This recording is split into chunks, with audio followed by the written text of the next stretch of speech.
அஸ்ஸலாமு அலைக்கும் ரஹ்மத்துல்லாஹி வபரகாத்துஹு. அல்ஹம்துலில்லாஹ். இன்றைக்கான பதிவு கணவன் மனைவி கட்டாயம் பார்க்க வேண்டிய ஒரு பதிவு. இன்றைக்கு கணவன் மனைவிக்கு இடையில நிறைய பிரச்சனை இருக்குது. கமெண்ட்ஸை படித்து பார்த்தோம் அப்படின்னா தெரியும். நிறைய பேர் இந்த பிரச்சனை தான் சொல்லுவாங்க. கணவன் மனைவிக்கு இடையில பிரச்சனை, குடும்பத்தில் நிறைய பிரச்சனை, வறுமை இருக்குது, கடன் இருக்குது, நோய் இருக்குது, வீட்டில் நிம்மதியே இல்லை, வாழவே பிடிக்கல, அப்படி ஒரு கஷ்டம், துவா செய்யுங்க அப்படின்னு சொல்லுவாங்க. அவங்க எல்லாருக்காகவும் தான் இந்த பதிவு அப்படின்னு நான் சொல்வேன். இதை கண்டிப்பாக எல்லாருமே பார்க்க வேண்டிய ஒரு பதிவு. எனவே இந்த பதிவை பார்க்கக்கூடிய எல்லாருக்கிட்டையுமே ஒரு வேண்டுகோள், அதிக அளவு ஷேர் பண்ணுங்க. ஒவ்வொரு கணவன் மனைவியும் இதை கேட்டு தெரிஞ்சு கொண்டாங்க அப்படின்னா அவங்களோட வாழ்க்கை ரொம்ப ரொம்ப சிறப்பாக இருக்கும். இன்றைக்கு எத்தனையோ மக்கள் நல்ல கணவன் மனைவி அமையணும் அப்படின்னு சொல்லி துவா கேட்கக்கூடியவங்க இருக்கிறாங்க. நிறைய பேர் அதையும் கமெண்ட்டில் தெரியப்படுத்துவாங்க. நல்ல மனைவி கிடைக்கணும், நல்ல கணவன் கிடைக்கணும், ஆசைப்பட்ட வாழ்க்கை வாழணும் அப்படின்னு எத்தனையோ பேர் கனவு காங்குறாங்க. அப்படி ஆசைப்பட்டு தான் ஒவ்வொருத்தருமே ஒவ்வொரு வாழ்க்கையே அமைக்கிறாங்க. ஆனால் அந்த வாழ்க்கையை எப்படி வாழணும், இஸ்லாமிய முறைப்படி அதில் என்னென்ன சொல்கிறாங்க, எதை நம்ம ஃபாலோ பண்ணணும், எதை நம்ம விடணும் அப்படிங்கிறத தெரிஞ்சுக்காதனால தான் ஆசைப்பட்ட ஆணையோ அல்லது ஆசைப்பட்ட ஒரு பெண்ணையோ திருமணம் செஞ்சுக்கிட்டவங்களே கூட இன்றைக்கு அதிக நபர்கள் விவாகரத்தில் போய் நிற்கிறாங்க. காரணம் புரிந்துணர்வு இல்லை அப்படிங்கிறது தான். ஆசைப்பட்டு தான் ஒருத்தங்களை கல்யாணம் பண்ணிக்குவாங்க. அவங்களுக்கு எத்தனையோ கனவுகள் இருக்கும், இப்படி வாழணும் அப்படி வாழணும் அப்படின்னு. இன்னும் அவங்கள சார்ந்தவங்களுக்கும் நிறைய கனவுகள் இருக்கும். என்னுடைய பெண் பிள்ளை இப்படி வாழணும், என்னுடைய ஆண் பிள்ளை இப்படி வாழணும் அப்படின்னு. ஆனால் கொஞ்ச நாள்லையே திருமணம் நடந்து முடிஞ்ச கொஞ்ச நாள்லையே பார்த்தோம் அப்படின்னா நீயா நானா அப்படிங்கிற அளவிற்கு மிகப்பெரிய ஒரு பிரிவு அவங்களுக்குள்ளே ஏற்பட்டிருக்கும். இதனால் அவங்க மட்டும் பாதிக்க போகிறது கிடையாது, அவங்கள சார்ந்த 2 குடும்பத்தை சார்ந்தவங்களுமே பாதிக்கப்படுறாங்க. இன்னும் சிலர் வெளிக்காட்டிக்க மாட்டாங்க. வெளியில் காமிச்சிட்டா தன்னுடைய பெற்றோர்கள் கவலைப்படுவாங்க அப்படின்னு ஒரு ஆணும் சில குடும்பங்களில் மறைக்கக்கூடியவங்க இருக்கிறாங்க. சில குடும்பங்களில் பெண் பிள்ளைகளும் மறைக்கக்கூடியவங்க இருக்கிறாங்க. போலியாக வாழ்வாங்க. ஆனால் உள்ளுக்குள்ளே பார்த்தாங்க அப்படின்னா 2 பேருக்குமே பிடிக்காது. 2 பேருக்குள்ளே ஏதாவது பிரச்சனை இருக்கும், நிம்மதி இருக்காது, குடும்ப ஒற்றுமை இருக்காது. இதனால் நிறைய சிக்கல்களை அவங்க சந்திப்பாங்க. ஆனால் யாருக்கும் தெரியாமல் தனக்குள்ளேயே வச்சு பூட்டிக்கக்கூடியவங்களும் இருப்பாங்க. இதுக்கெல்லாம் காரணம் என்ன அப்படின்னா நல்ல புரிந்துணர்வு இல்லை. முதல்ல இஸ்லாத்தை புரிஞ்சுக்கணும். இஸ்லாத்தில் கணவன் மனைவியை எப்படி பார்க்கணுன்னு சொல்கிறாங்க அப்படிங்கிறத நம்ம தெரிஞ்சுக்கிட்டோம் அப்படின்னாலே முக்கால்வாசி பிரச்சனை நமக்கு முடிஞ்சிடும். இன்னும் ஒரு விஷயத்த நம்ம எல்லாருமே புரிஞ்சுக்கணும். என்ன அப்படின்னா மனுஷங்க அப்படின்னு எடுத்துக்கிட்டாலே தவறு செய்யக்கூடியவங்க தான். யாருமே இங்கே யாருக்குமே விருப்பமானதை செய்ய மாட்டாங்க. அதிசயமாக யாராவது ஒரு கணவன் மனைவி மட்டும்தான் அவங்களுக்கு பிடிச்ச மாதிரி நடந்துக்குவாங்க. மற்றபடி யாரையுமே யாராலையும் திருப்திப்படுத்தவே முடியாது. எல்லா மனுஷங்களையுமே அல்லாஹ்தாலா அப்படி தான் படைச்சிருக்கிறான் அப்படிங்கிறத நம்ம தெளிவாக நம்ம திட்டவட்டமாக புரிஞ்சுக்கணும். நம்ம எதிர்பார்க்குற மாதிரி யாருமே அமைய மாட்டாங்க. சில விஷயங்கள் மாறுபடும், சில விஷயங்கள் சந்தோஷத்தை தரும், சில விஷயங்கள் கஷ்டத்தையும் கூட தரும். ஆனால் அந்த நபர்கிட்ட இருந்து நம்ம சில எதிர்மறையான விஷயங்களை பார்க்கும்போது அவங்கக்கிட்ட இருக்கக்கூடிய நல்ல விஷயங்கள், நல்ல குணங்களை நினச்சி நம்ம திருப்தி கொள்ளணுமா. இதுதான் நம்ம இஸ்லாத்தில் சொல்லக்கூடிய மிக அற்புதமான ஒரு வழி. இப்போது பொதுவாக கணவன் மனைவி எப்படி புரிஞ்சுக்கணும் அப்படிங்கிறத நம்ம பார்த்தோம். ஆனால் இன்றைக்கு நம்ம தலைப்பே என்ன அப்படின்னா கணவன் எந்தெந்த விஷயங்களை கையாளணும், ஒரு குடும்பம் எப்படி செழிக்கும் அப்படிங்கிறத நம்ம இன்றைக்கு தெளிவாக பார்க்க போகிறோம். என்ன அப்படின்னா ஹல்ரத் அலி ரலியல்லாஹு அன்ஹு அவங்க ஒரு நபருக்கு சொன்ன ஆலோசனையை அறிகுறிகளை தான் நம்ம இன்றைக்கு பார்க்க போகிறோம். இந்த அறிகுறிகள் ஒரு ஆண்கிட்ட இருந்துச்சு அப்படின்னு சொன்னால் அந்த வீட்டில் வறுமை இருக்காதான், செல்வ செழிப்பு அங்கே மேலோங்கி இருக்குமா. ஒரு காலம் அவங்களுக்கு பணத்தட்டுப்பாடு வராதான். ஒரு காலம் அவங்க குடும்பத்தில் கஷ்டமோ நோயோ பிரச்சனையோ கவலையோ துக்கமோ எதுவுமே வராதான். எல்லாமே பாசிட்டிவாக இருக்குமா.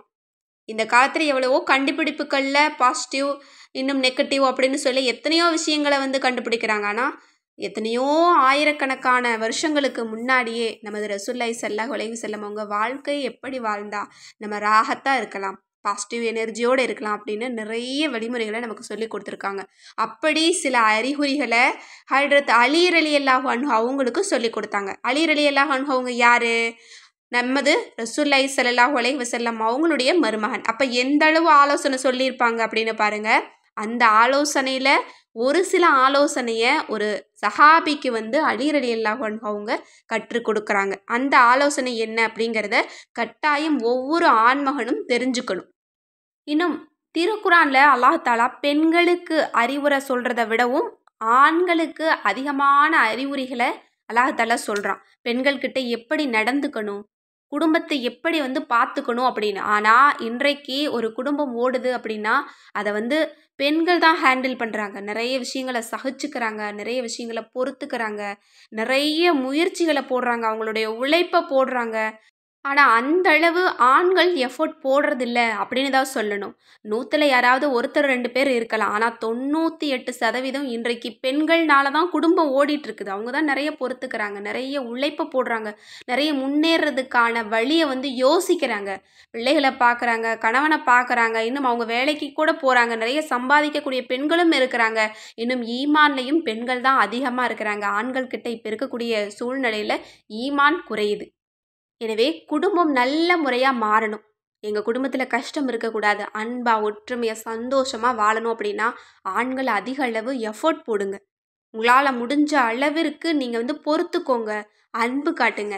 பெண்கள் அன்பு காட்டினாங்க அப்படின்னா அடிமையாக மாறிடுவாங்க. பெண்கள் எதிர்பார்க்குறது ஆண்கள் கிட்ட வந்துட்டு பணம் காசெல்லாம் கிடையாது, அதையும் தாண்டி அன்பு தான்.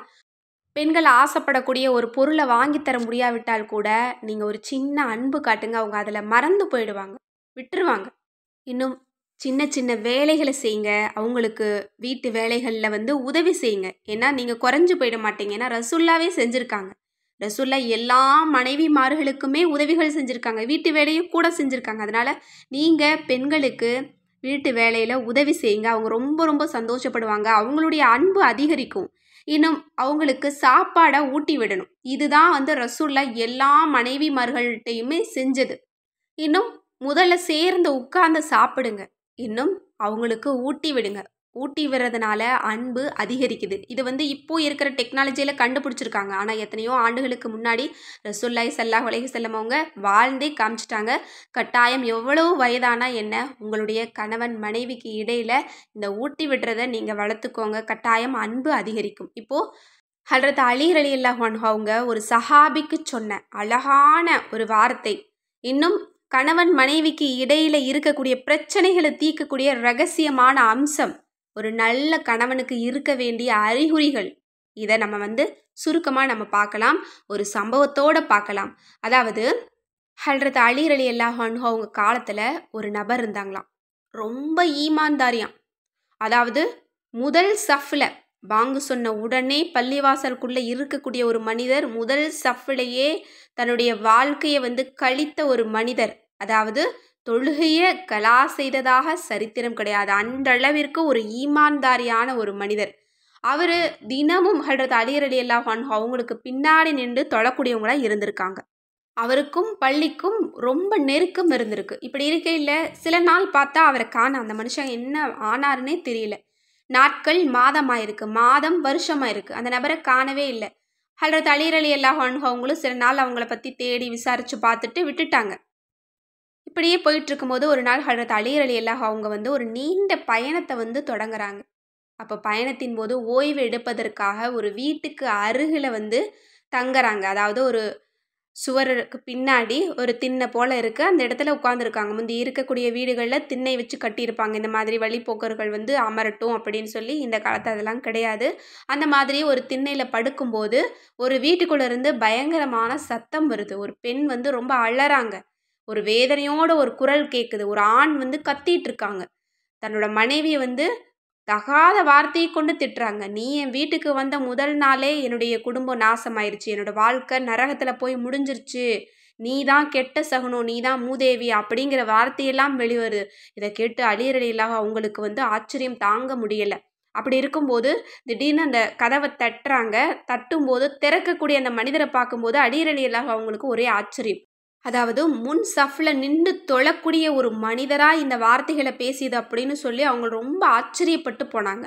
கடைசியில் அவங்க உள்ளே அழைக்கிறாங்க, இவங்களும் உள்ளே போகிறாங்க. நடந்தது என்ன, நீங்கள் தானே இந்த வார்த்தைகளை எல்லாம் சொன்னது அப்படின்னு சொல்லி கேட்கும்போது, ஆமாம் நான் தான் சொன்னேன் அப்படின்னு சொல்கிறாங்க. அப்போ அவங்க மனைவியையும் இவங்க சம்மதத்தோடு கூட்டிகிட்டு வந்து உட்கார வச்சு 2 பேர்த்தையுமே விசாரிக்கிறாங்க. நீ உன்னுடைய மனைவியை இவ்வளவு கொடுமைப்படுத்துவதற்கு காரணம் என்ன, இவ்வளவு அவமானப்படுத்துறதுக்கு காரணம் என்ன, இவ்வளவு துன்புறுத்துறதுக்கு காரணம் என்ன, தகாத வார்த்தைகளை கொண்டு பேசுறதுக்கு காரணம் என்ன அப்படின்னு சொல்லி இவங்க கேட்குறாங்க. அதுக்கு அந்த மனிதர் சொல்கிறாரு, அலியே, இவள் என்னோட வாழ்க்கைக்கு வந்த பிறகு என்னுடைய வாழ்க்கையே நாசமாயிருச்சு. நான் எவ்வளோ பணம் சம்பாதிக்கிறேன், ஆனால் ஒத்த ரூபா என் கையில் மிஞ்சறது கிடையாது. உடல்நிலையும் சரியா இல்லை, ஏதோ ஒன்று போக ஒன்று நோய்கள் வந்துக்கிட்டே இருக்குது. காரணம் இவ தான், இவளுடைய நேரம் சரியில்லை, இவளுடைய சகுனமே சரி கிடையாது அப்படின்னு சொல்லி சொல்கிறாங்க. இதை கேட்ட அந்த மனைவிக்கு அழுக தாங்க முடியல. அழுதுகிட்டே, நான் இந்த வீட்டுக்கு வந்தது நாள்ல இருந்து நான் சந்தோஷமா இல்லை. நான் திருமணத்துக்கு முன்னாடி ரொம்ப நிம்மதியாக இருந்தேன். எனக்கு எது கேட்டாலும் என்னுடைய தந்தை வாங்கி கொடுத்துட்டு இருந்தாங்க.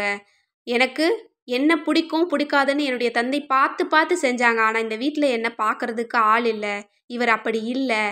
இன்னும் என்னுடைய தந்தைக்கிட்ட எதுவுமே வேணாம், அவங்களுடைய பெண்ணை மட்டும் எனக்கு கொடுங்கன்னு சொல்லி திருமணம் செய்து கொண்டு வந்த பிறகு இங்கே என்னை கேலி கிண்டல் பண்ணுறாங்க. எனக்கு நிம்மதி கிடையாது. அன்பு பரிவைத்தான் நான் கேட்குறேன், ஆனால் இவர் என்னை கொடுமைப்படுத்துகிறாரு, தகாத வார்த்தைகளை கொண்டு திட்டுறாரு, என்னுடைய வாழ்க்கை நரகமாக போச்சு, நான் எங்கே போவேன் அப்படின்னு சொல்லி அந்த பெண் அலறாங்க. இன்றைக்கு இருக்கக்கூடிய சூழ்நிலையில் பல பெண்களுடைய நிலை இதுதான் அப்படின்னு நான் நினைக்கிறேன். ரொம்ப சந்தோஷமாக ஒரு குடும்பத்தில் போய் ஒரு பெண்ணை கட்டிட்டு வந்துட்டு அதற்கு பிறகு ஆண்கள் ஆடக்கூடிய ஆட்டம் இருக்குது பாருங்கள் சில குடும்பத்துகளில். அல்ஹம்துலில்லாஹ், சுப்ஹானல்லாஹ், அல்லாஹ் மட்டும்தான் அறியக்கூடியவனாக இருக்கிறான். அல்லாஹ் தஆலா எல்லா மக்களையும் எல்லா பெண் பிள்ளைகளையுமே காப்பாற்றணும். அப்போ தான் ஹஜ்ரத் அலி ரலியல்லாஹு அன்ஹு அவங்க இந்த 3 அட்வைஸை கொடுக்குறாங்க. அது என்ன அப்படின்னா, வறுமையின் காரணமாக மனைவியை குற்றம் சொல்லக்கூடாது. வறுமை என்பது ஒரு துணையால் வர்றது கிடையாது. அது சில சமயம் உங்களோட சொந்த செயல்களினுடைய விளைவாக கூட இருக்கலாம். நமக்கு ரிஸ்க் அளிக்கிறது அல்லாஹ் மட்டும்தான்.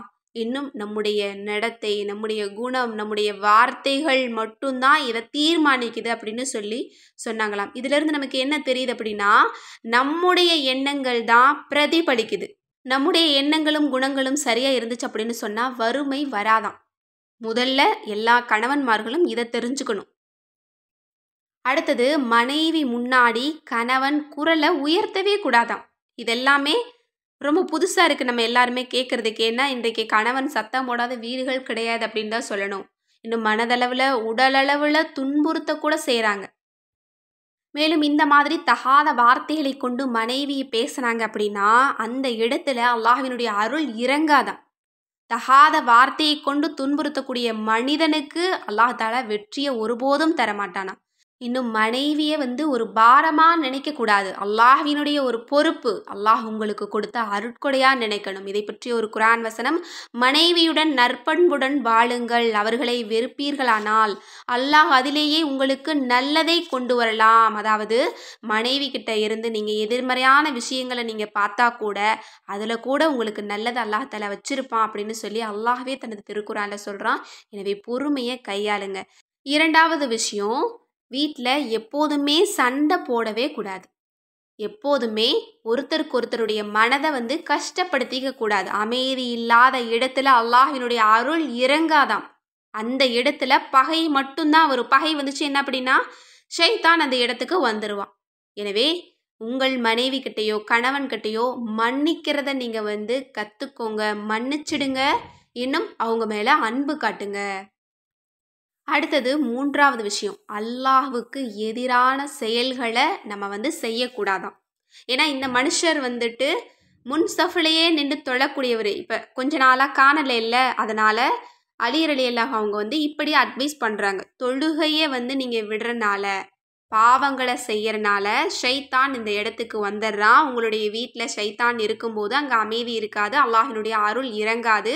அதனால் நீங்கள் உங்களுடைய வீட்டை நீங்கள் சுபிட்சமாக வச்சுக்கணும் அப்படின்னா நல்லமல்களை கையில் எடுங்க, ஷைத்தானுக்கு பங்கு கொடுக்காதீங்க உங்களுடைய வீட்டில் அப்படின்னு சொல்லி சொன்னாங்களாம். ஒவ்வொரு கணவன்மார்களுமே இந்த 3 அட்வைஸை கேட்டு அதன்படி அமல் செஞ்சாலே, அதன்படி தன்னைத்தானே மாற்றிக்கிட்டாலே போதும், அந்த குடும்பம் ரொம்ப ரொம்ப சுபிட்சமாக இருக்கும். இன்னும் நீங்களே உங்களை நீங்கள் மாற்றிக்கோங்க. அல்லாஹ்வினுடைய அருளை தேடுங்க. அல்லாஹ்விடத்தில் முதல்ல மன்னிப்பை தேடுங்க. அல்லாஹ் உங்களுக்கு அருட்கொடையும் கொடுப்பான்.